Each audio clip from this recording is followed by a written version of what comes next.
Vasudeva Sutam Devam Kamsajanuramardanam Devaki Paramanandam Krishnam Vande Jagadguru. Om Shanti Shanti Shanti. Our salutation to Bhagavan Sri Krishna, son of Vasudeva, and the destroyer of the demons, Kamsa and Chanura, the dear darling of Mother Devaki, and the world teacher. I salute him again and again. All peace, peace, peace. Sorry for a few minutes delay.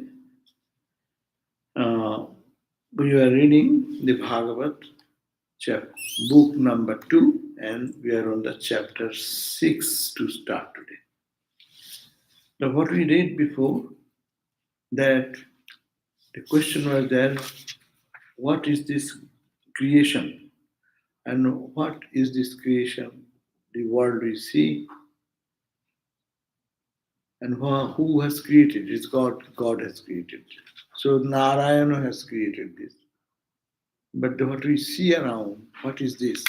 It is the same. Everything is his body. As you come consider, he is a cosmic person, huge person. No? Vishwarupa, like the chapter in the Bhagavad Gita, cosmic form of the divine. So that Arjuna saw in the body of the cosmic form of Narayana, or Krishna, he saw the sun, the moon, the stars, all the warriors, etc., in the teeth, and like that is a huge revelation. So that actually is described here in this chapter 6 also.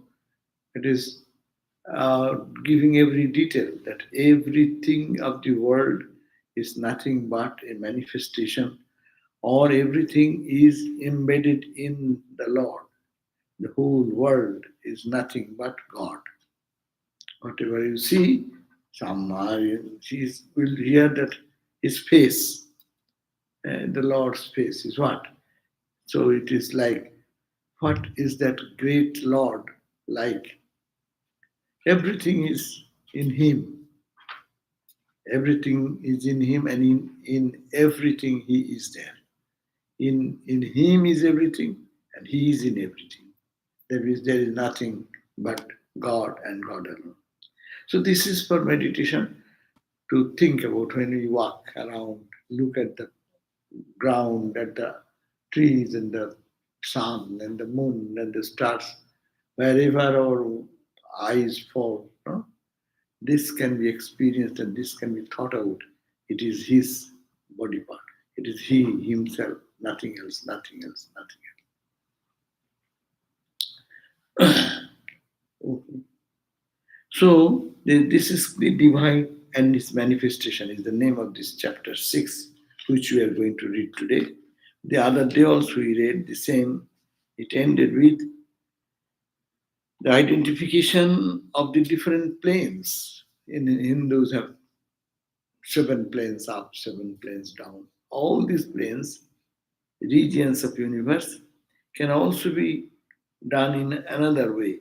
His feet is as if his feet is the Bhuloka, Bhuvaloka, Saloka, Maha, Jana, Tapa, Sapta. That means it is his body only, different parts of the body in different level, and these are the different lokas. Today also, the divine and its manifestation chapter further details about the universal form. We look at the universal form, it is nothing but it is a part, or it is in the body, cosmic body of Narayana. Brahma said, chapter 6, second skandha, chapter 6, verse number 1, page number 113. His face is the source of the organs of speech, and his presiding deity is Agni, the 7 dhatus based on basic bodily substances of his body. are the 7 Vedic meters, beginning with Gayatri. His tongue is the origin of the offering to devas and Pritris, called the Hopyo and Kabyo of the sixth form of taste. His nostrils are the source of pranas. His eyes are the source of all forms of brilliance. His body is the seat of the essence of all objects of beauty. His hair may be regarded as the origin of all trees and plants. His arms are the seat of devas, gods, who protect all the quarters. His feet of Hari, the feet of Hari, help the fulfillment of all one's wants. In the universal cosmic form, the blood vessels are the rivers, the bones are the mountains. They're thinking in a big, grand Purusha, Narayana. His different body parts, as it were, in that the whole cosmos is there, as it were. Actually, if we think like that, now today's modern science also will say, no, in our body, if this is possible, why not in cosmic body of God? In our body, they say, at the base of one eyebrow, how much small space is there? Billions of microbes are there. Billions of microbes are here. In your eyebrow, one eyebrow, at the bottom of the eyebrow. Billions, huh? They live, they serve, they die, they eat, they smile, they joy. So in the cosmic body, will be like that. So that's a thing that to think in a past dimension. So I'm not going to details of all this. It is difficult to think also in the old pattern of thought. The chitta of the Supreme Person is representing Dharma. I am Brahma. By myself, Narada, the eternal sages like Sanaka, Rudra, and all these and the rishis, devas, asuras, men, elephant, bird, jaksha, rakshasa, bhuta. We do not know all these even. Trees, creatures living in water, earth, sky, all the various planets, and galaxies, and comets, lightning, thunder, clouds. In short, all things are that existed or will exist form the Purusha himself. That means it is the Purusha. Purusha means that cosmic Narayana, the Lord Krishna. But just all the objects that have been made out of gold are only gold. So all these have come out of Narayana. So everything is Narayana. That is a Vedantic vision, ends, no? As Swami Vivekananda says, that Vedanta starts with great pessimism. Not this, not this, not this. But it ends in total optimism. Everything is divine. Sarvam khalu idam Brahma. Everything is permeated with Brahman consciousness. There's nothing but Brahman. So that is the conclusion of the Upanishads and the Vedas. Seeing everything is pulsating with one consciousness.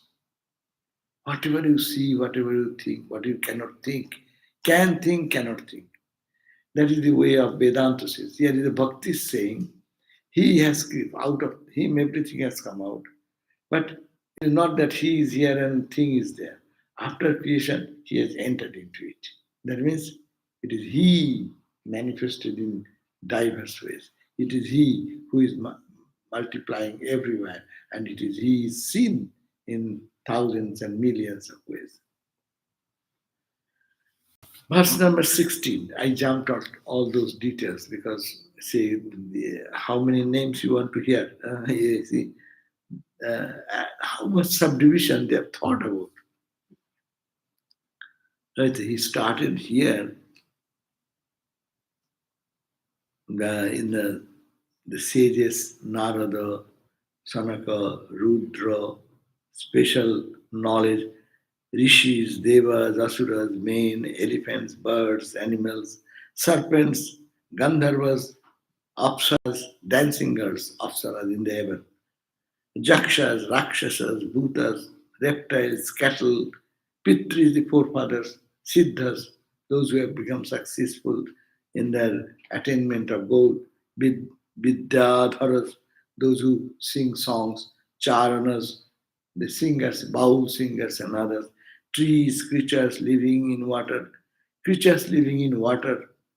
earth and sky, all various planets and galaxies, all are in the Purusha himself. He, being the material cause of all this, pervades it all and also transcends it. Hmm? There's an important point. Material cause and efficient cause. For any creation, two things are necessary. One is the matter. This table is necessary. What is the matter? Wood. Then what are the material? Glue, screw. These are matter. But how it became a table?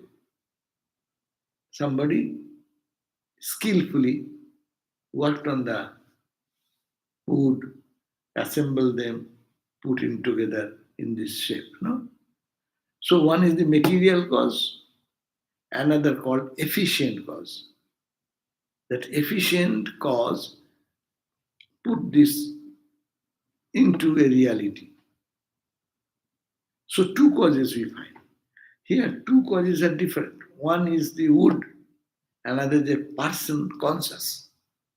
One is conscious, another is unconscious. But looking at the whole universe, all this creation, the material is earth, water, air, fire, no? Mind, intellect, ego. All these things, they matter. Matter is also He, and consciousness is also He. That's why it is called material cause is God, because there is nothing but God. All the ornaments is different designs.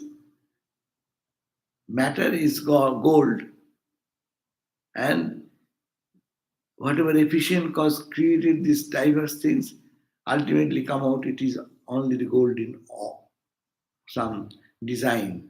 So everything is God and God and God alone.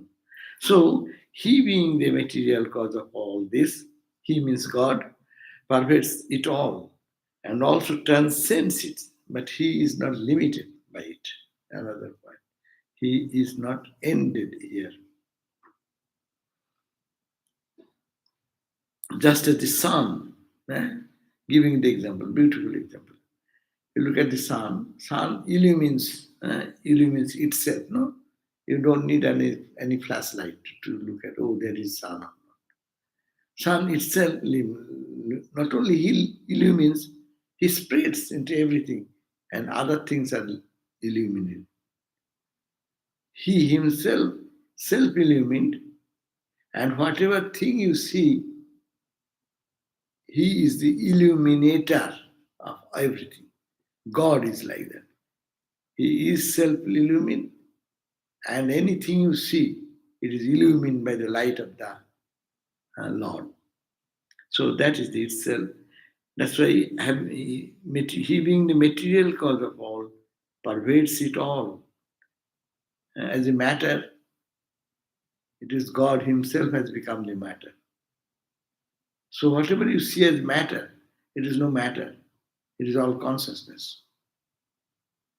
And giving the example, just as the sun illumines itself and spreads everywhere, outside, too, by its heat and light, so also the universal spirit is in the universe and also transcends it.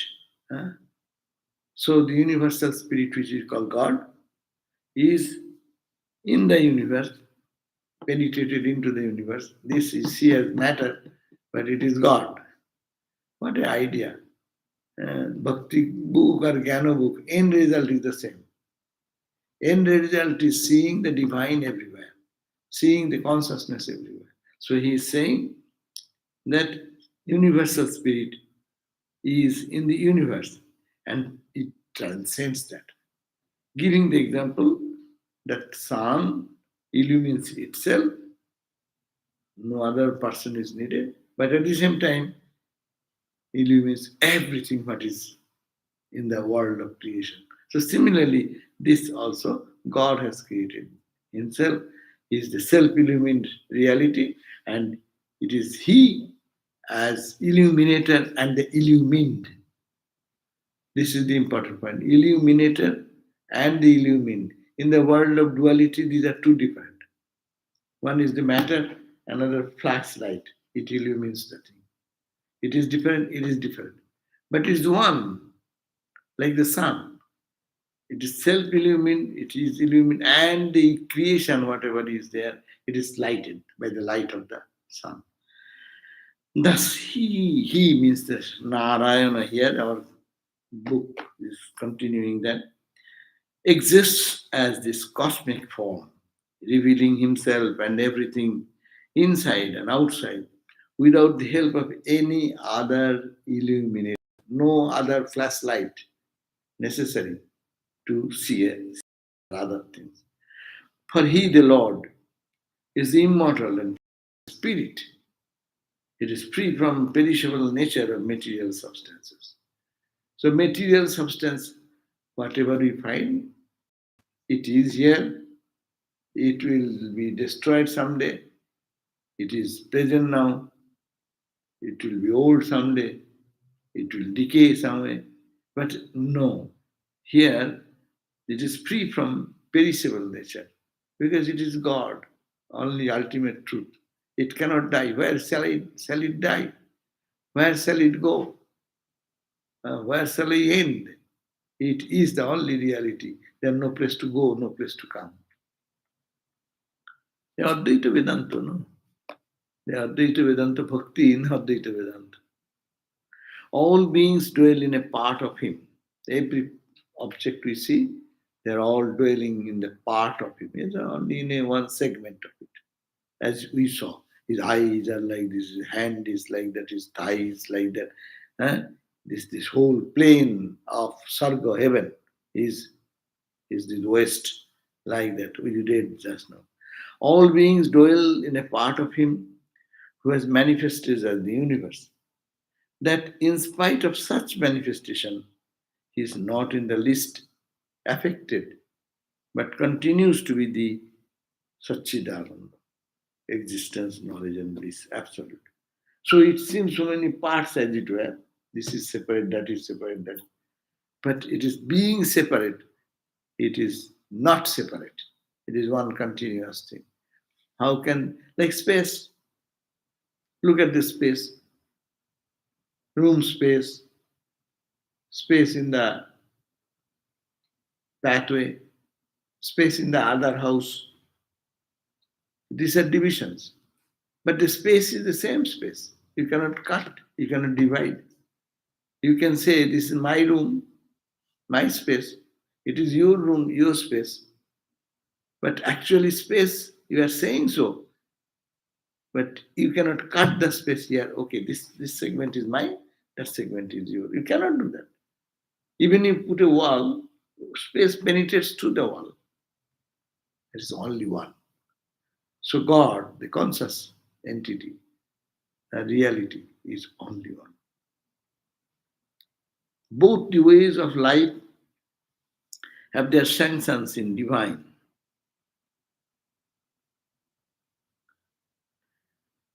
Will.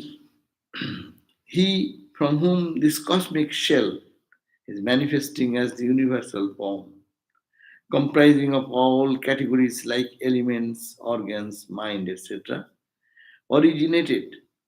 He, the Supreme Being, stands above, transcending all and illumining all his manifestation as the sun illumines and transcends everything in the world. So nearest example is the sun example. As sun illumines everything but stands above everything. Similarly, the Narayana, the Lord Himself, is separate from this, at the same time stands above it and permeates it. Without His presence, nothing can move, nothing can be a reality. Now he continues, Brahma, these are all Brahma saying to Narada. So when I emerged out of the navel of him, Brahma comes out where? From the navel of Narayana. Did you see that picture? Narayana is lying down on a big snake, no? And snake is holding Ananta Naga. Ananta means limitless. The Naga, the snake, holding the umbrella, and Narayana is sleeping, no? And there is a picture, no? In the navel, there is a lotus comes out. And in the lotus, Brahma comes and sits, no? He's, Brahma himself is saying, that's why his name is Padmanabha. Padmanabha. Ah, Padmanabha. So when I, as Brahma, when emerged out of the navel, Padmanabha, of him, who is the inner soul of the universal form, Virata, is the inner soul of everything. God is the inner soul of everything.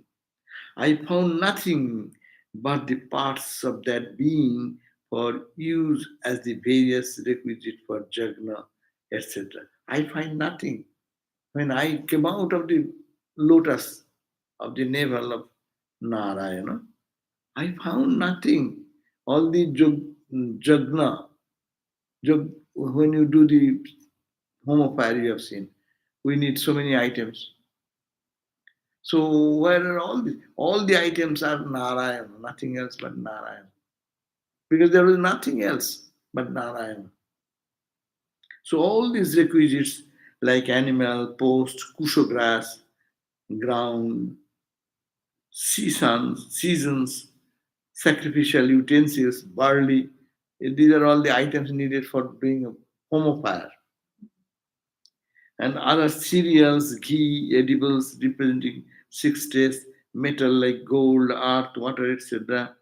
All these sacrificial rites, sacrificial names, mantras, swaha, sacrificial presence, austere practices, gods, rituals, all these, etc. All these different factors of sacrifice had to be identified with the part of that being. So these are different part, but it's a part of God. That means it is nothing but God. God part means finger is a part, hand is a part, no? So it's a part of the whole body.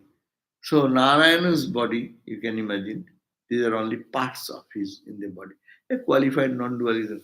They're giving the idea of absolute non-dualism, qualified non-dualism. These different ideas are given. Their meaning, there is God is the only reality and nothing else. No?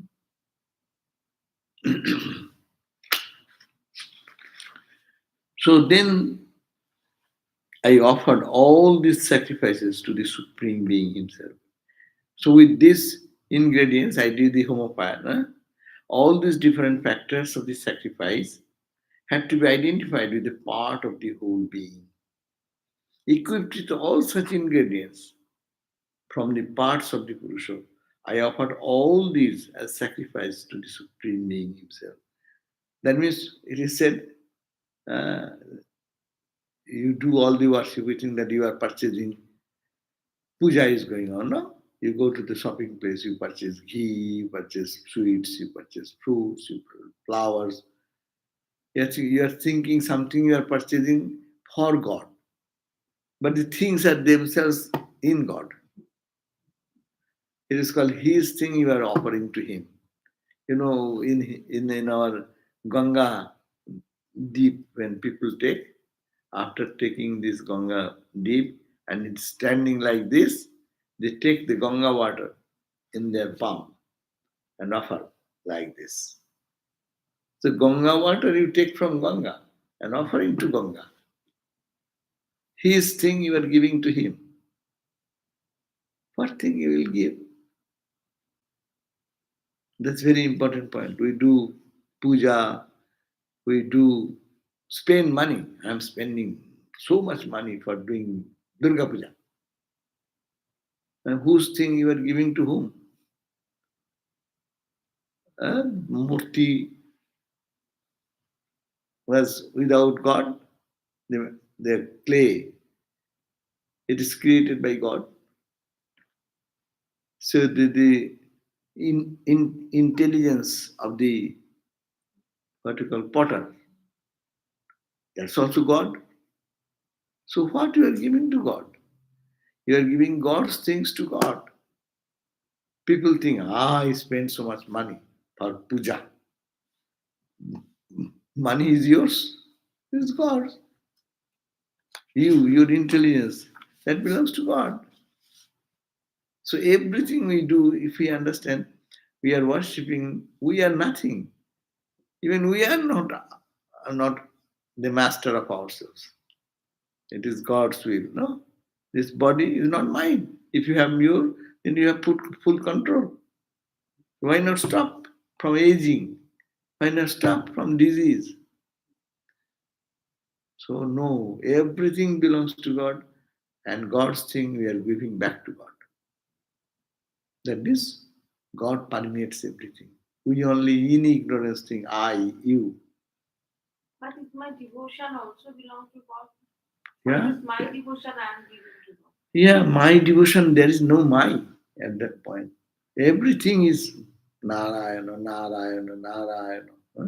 We read that day, Narayana Para, yeah?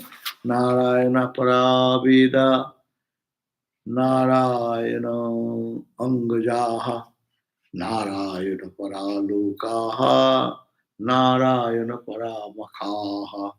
Narayana Paro Yogo, Narayana Parang Tapaha, Narayana Parang Jnanam, Narayana Paragati. End result, starting point, action in between, the thing we do worship, whatever hand we use for doing, everything belongs to Him. We only think I. So this Brahma is teaching this to Narada, this lesson. Then the so 38th verse on page 115, 30 verse number. It says that Supreme Being, his transcendent nature. This is the immanent nature. So long they are talking. Anything you do to perform the puja, those things are in them. God is there. It is God's things. So, but what about what is not the material objects? That is also permeated by God in the infinite space. So now they will talk about it. All this manifested world, verse number 30 on page 115, all this manifested world is established in Narayana. We call Brahman. See, only don't get confused in language. It is we call Narayana. We Ramakrishna devotees call Ramakrishna. Christ devotees will be Christ, Allah. If you believe that way, this all is established in that. In creation, he manifests himself as this universe of a million forms by assuming the gunas, though himself not subject to the guna. He himself creates this whole universe out of nothing, out of the three gunas. What are the three gunas? Do you know? Sattva, Rajas, and Tamas. With these three gunas, he created out of nothing by his play. Magician. You have seen the magicians how they play. They come with a stick in hand, and there is an empty drum, and say, hey, it is all empty. See, you can see the hole, and put on the desk, and cover with a napkin, and say, what do you want? I want mango. Okay, he puts his hand, take mango. Right? It is created by him. If you say created, it's created by him. And who is audience? He is also created by him in this case. And the audience is happy. Oh my God, what a miracle he is doing. But the magician, it is the trick of magic. Magician is above that. This trickery may change to another trickery. Magicians always play tricks which we cannot catch. Trickery of the hand, trickery of diverting the attention of people. So it can do, that's the skill. So, but he is separate from that. Swasta Srishti. Srishti, the creation. Swasta, the creator. He stands above. He is not finished with creation. So that idea. Being directed by him, that means the Lord Narayana. We can say Rama Krishna, if you wish to say so. Rama devotees means by Rama's will. Krishna devotees will say by Krishna's will. So being directed by him, I create the worlds. I create the worlds. Subject. I means who? Here, Brahma. It's all statement of Brahma, the creator God. You are thinking, I am so big. I am nothing. In relation to Narayana, Brahma says, I, being directed by him, it is his will. I only am a machine. I do. I create the worlds which is subject to his control. And Hara destroys it. Hara means Shiva. I create by his will. He tells me to create. So I do by his power. And Shiva, Hara, destroys the whole universe. He can destroy. But it is his will. Point is that he is. Brahma is saying he is. And he, the welder of the three gunas, sustains the world as Vishnu. Again, three trinities of Hindu God, Brahma, Vishnu, Shiva. So as a Brahma, by his will, I create. By his will, Narayana, the same. Again, I, who will you catch now? I. We call Brahman. That's why Brahman is better to say. As by the direction of that Brahman inspired by absolute consciousness, I, creator, I create. And then Vishnu maintains it. And Shiva, Hara, destroys this. Oh dear one, oh dear, he's saying, oh Narada, I think I have now answered your question by showing that there is nothing in the chain of cause and effect, which is called the universe, having any existence independent of the Bhagavan. There is no independent existence. Brahma is in the tool in his hand. For us, oh, he's the creator God, no? Destroyer God. Now, oh Lord Shiva. There is no existence of Shiva, Brahma, Vishnu. Neither this world, neither that, neither heaven, neither celestial beings, neither millions of billions of diverse creations. Nothing is there excepting that Bhagavan. Because I bear Srihari in my heart with intensity of devotion. Therefore, my words never prove untrue. Brahma is saying, because I am truthful. Why? The Lord Narayana lives in my heart. Because I am that, my words cannot be false. What I am saying, these are all true.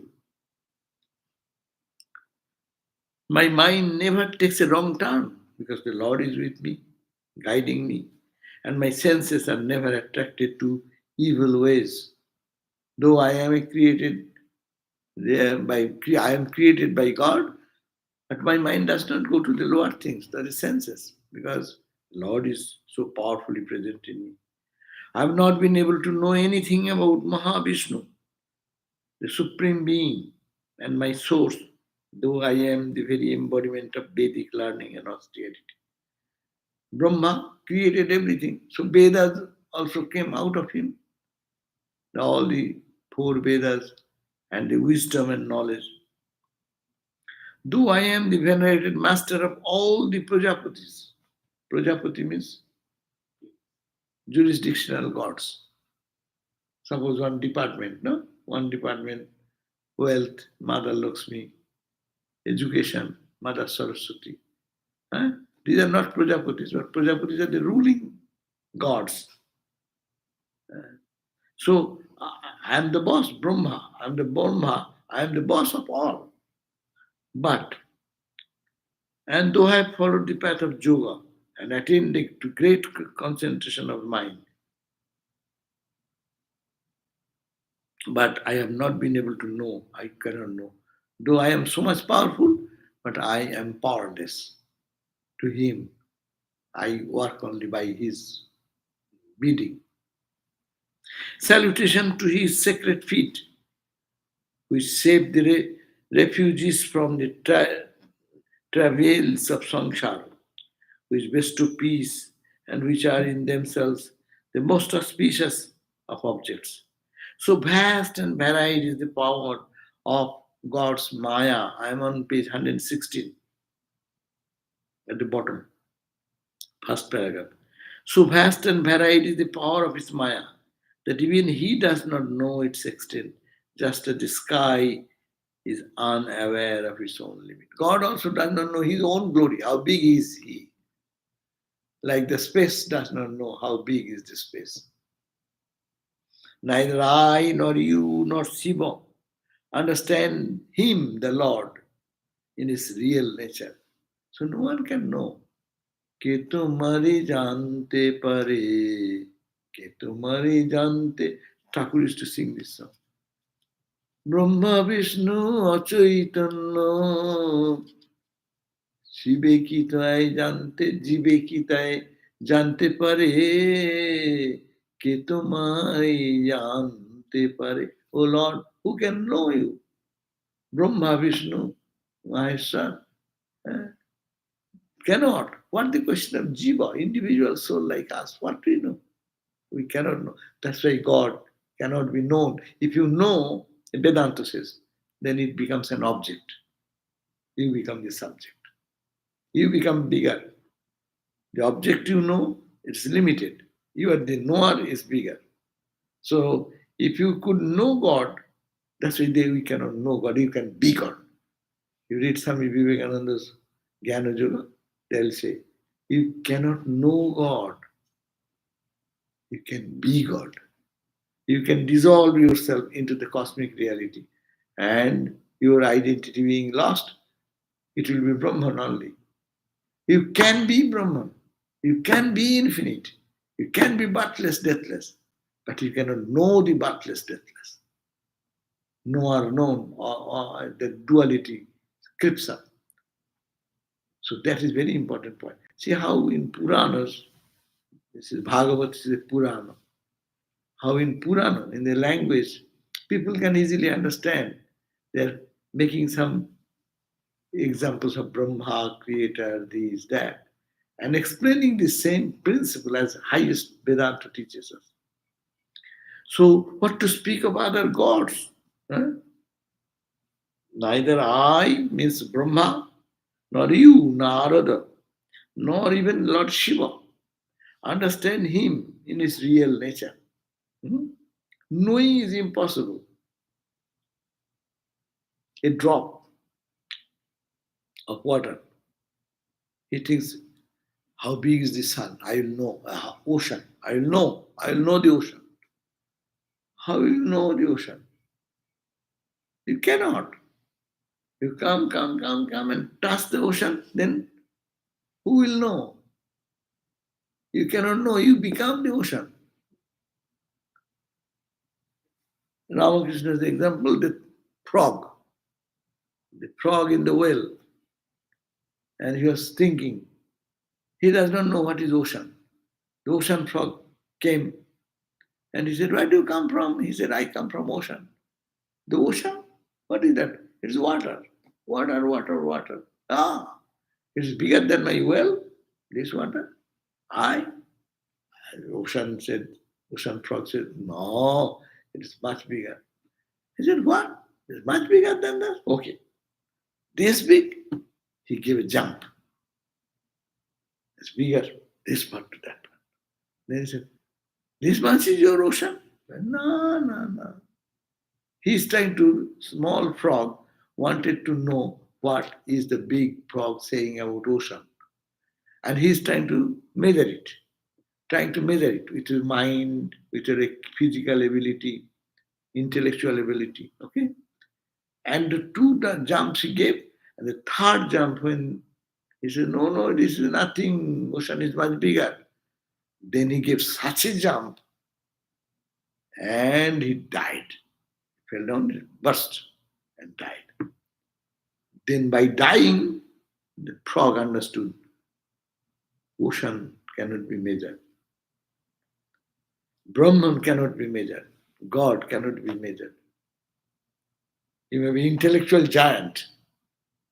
That intellectual giant is only this yardstick. God is so infinite, no mind can assess.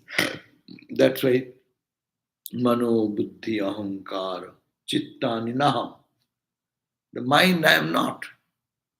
The intellect not, I am not. Chitta, my emotions, my memory, my text is not me.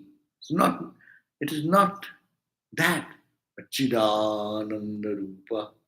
When you go to Chit Ananda, Satchidananda Brahman, then you know. That's why it's called Chidananda Rupa Shivoham. So,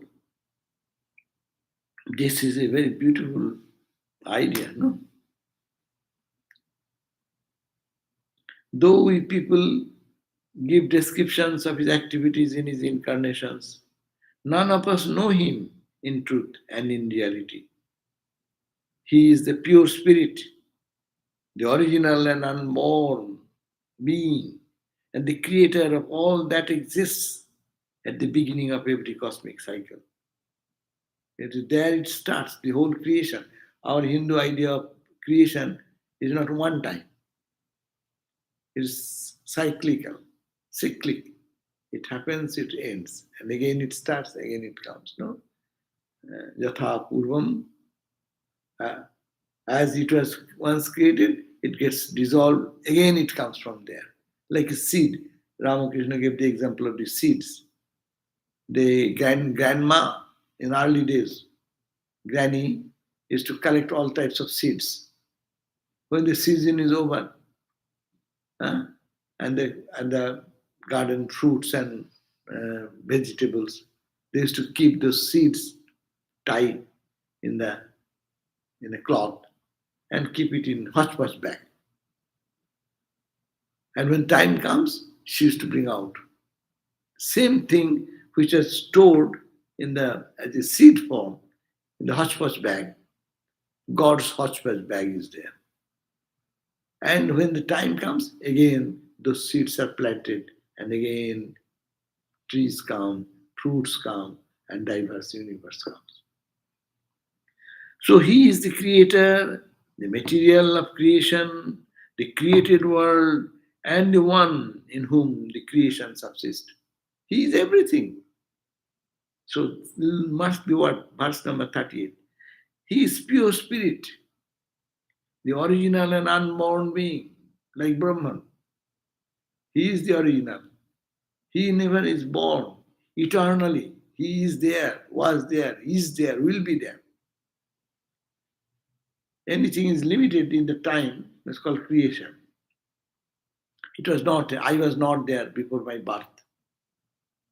I came with my birth and continuing now. If I die tomorrow, It ends. So before I was not there. In the middle I am here. At the end I go. But God is not like that. He was there, He is there, He will be there. In the three period of time and transcending time, He will remain. He is the pure spirit, the original and unborn being, and the creator of all that exists at the beginning of every cosmic cycle. He is the creator, the material of creation, the created world, and the one in whom the creation subsists. He is spirit, pure and transcendent. He is the innermost essence, firm and unified. He is truth, complete and beginningless. He is the non dual, eternal, and above the gunas. The rishis intuit him when serenity reign over their body. Rishis can get a glimpse of this truth, that he is beyond time, beyond space. It is all the time, he is the essence of everything. The whole creation is nothing but he. Who can understand? The rishis, the seers of truth. Eh? They can understand by their intuitive eye. That means their pure heart, pure mind can get a glimpse of that. That's also glimpse. Not they cannot understand everything. Unless they die, no one will understand that. That small ego should die. The small ego becomes big, big, big, big, like the frog. Extend, this big, this big, this big, and one point comes, it busts, and there is no ego anymore. Ego dissolves. The rishis intuit him when the serenity reigns over their body, mind becomes serene and calm, and they can intuit that. That means in samadhi. In samadhi, they can intuit the power of God, presence of God, but he evades the mind agitated by vain argument. eh? Now his manifestation, 41 verse. The primary descent or manifestation of that transcendent being is the Virata Purusha, uh, this cosmic. This is called Virata. What I see through the eyes, the gross eyes, this is the Virata. This Virata comes from manifest, when he is trying to manifest in the world, that absolute transcendental reality in time space, this is called the Virata Purusha. And everything distinguishable from him are his vibhutis. Here we can distinguish everything. This is the table, this is called the pews, this is called the roof, this is called the floor. Everything is distinguishable. When these are the vibhuti power, God's power. Huh? So division, this universe is called Virata Purusha. And the distinction which is done is the power, vibhuti of God, divine powers and attributes. These are time, nature, cause and effect condition of prakriti, cosmic intelligence, the great elements, ego, qualities, senses, and all entities moving and unmoving. So these are all these items, time, cause and effect, cosmic intelligence. We are part of cosmic intelligence. Our intelligence is a part of the cosmic intelligence. Our mind is a part of the cosmic mind. That's why we feel suffering for others. Someone is suffering, you feel some pain. How? When you connect with mind to mind. Mother connects the mind with the child. Child suffering, mother feels more. How? If the mind is separate. One mind. We don't understand that. But one mind, if you strike in one point, that vibration goes to the other place. Who is connected with that? Myself means the Brahma, Rudra, Vishnu. Rudra is the Shiva, destructive God. Prajapati, the creator, the rishis, rishi like you, Narada, you like rishis, including you,